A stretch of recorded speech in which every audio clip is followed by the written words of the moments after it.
Assalamualaikum warahmatullahi wabarakatuh. Perkenalkan, nama saya Nurhayani, mahasiswi PTJ UIN Dato Krama Palu, jurusan Sejarah Kebudayaan Islam, dalam tugas PPL video pembelajaran di kelas 7 MTS Nurul Jihad NW Glogor, letak Kecamatan Sakra Timur, Kabupaten Lombok Timur.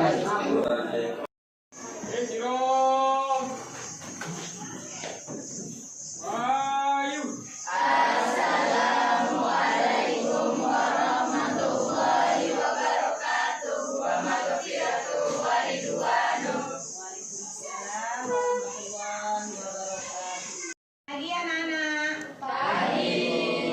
Sehat semua ya? Sekarang pelajaran kita sejarah kebudayaan Islam. Tapi sebelumnya kita akan berdoa dulu ya, supaya ilmu yang kita dapatkan kita pelajari mendapat barokah. Nah, dari itu saya tunjuk satu yang memimpin doa ya, yaitu Ahmad Kodibari. Ayo maju.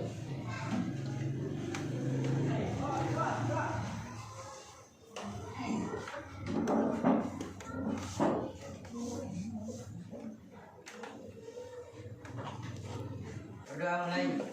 Bismillahirrahmanirrahim. Allahumma inna nas'aluka bika an tusalli wa tusallim ala sayyidina Muhammadin wa ala sairil anbiya'i wal mursalin wa ala alihim wa sahbihim ajma'in wa an tu'amirana batal watani wa nahzatal manajir furu'ihna ila yaumiddin wa an tansurana wa taftah alaina wa tarzuqana wa tahfazana wa taghfir lana wa li jami'il muslimin ya Allah ya Hayy ya Qayyum la ilaha illa anta.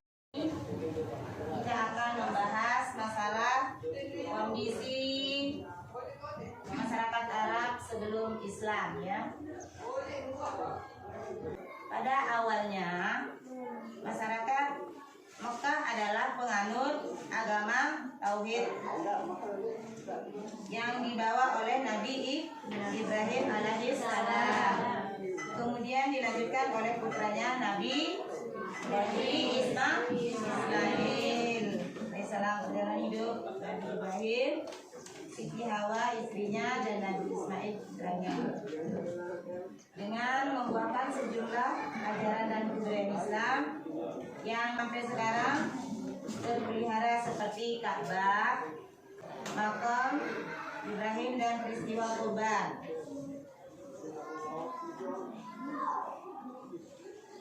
Bahkan proses perjalanan kehidupan keluarga ini dinapaktilasi oleh umat Islam dalam salah satu rukun haji.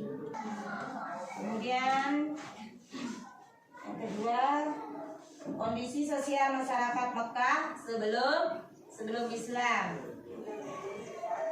Bangsa Arab memiliki karakter yang positif seperti pemberani, ketahanan fisik, kekuatan daya ingat, hormat akan harga diri dan martabat, menganut kebebasan, loyal terhadap pimpinan, pola hidup sederhana, ramah ahli, hadis syair, dan sebagainya.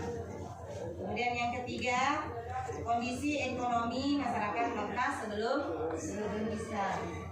Bagaimana kondisinya? Di sini di mana pada orang kaya di kalangan mereka dulu terlihat dari banyaknya hewan yang dimiliki. Itulah yang dikatakan orang kaya kalau dulu ya, semasa kondisi sosial masyarakat Mekah sebelum Islam. Kemudian yang ketiga, kondisi ekonomi masyarakat Mekah sebelum Islam. Bagaimana kondisinya? Ini bangsa Arab memiliki mata pencarian bidang perdagangan, pertanian, peternakan, yang tinggal di daerah subur seperti Yaman, Taif, Madinah, Najd, Ta'ibat, atau yang lainnya. Mereka menggantungkan sumber kehidupan pada pertanian. Selain pertanian, mayoritas mereka memiliki perniagaan sebagai mata pencarian, khususnya penduduk Mekah. Orang-orang Arab lain tidak akan mengganggu mereka, juga tidak akan mengganggu perniagaan mereka. Allah Subhanahu wa taala berfirman dalam Quran surah Al-Ankabut ayat 29. A'udzubillahi minasyaitonirrajim. Bismillahirrahmanirrahim.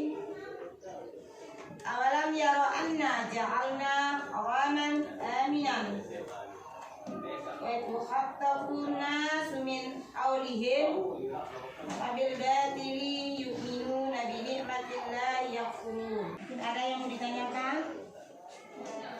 Ya. Kita lanjutkan dulu ya. Sekarang ibu guru akan membagikan bagi kelompok ini menjadi 3 kelompok. Kelompok 1, 2, dan kelompok 3. Ayo, saya minta kelompok 1 maju dulu ayo. Assalamualaikum warahmatullahi wabarakatuh. Waalaikumsalam warahmatullahi wabarakatuh. Kami dari kelompok 1 ingin mempresentasikan tentang kepercayaan masyarakat sebelum Islam.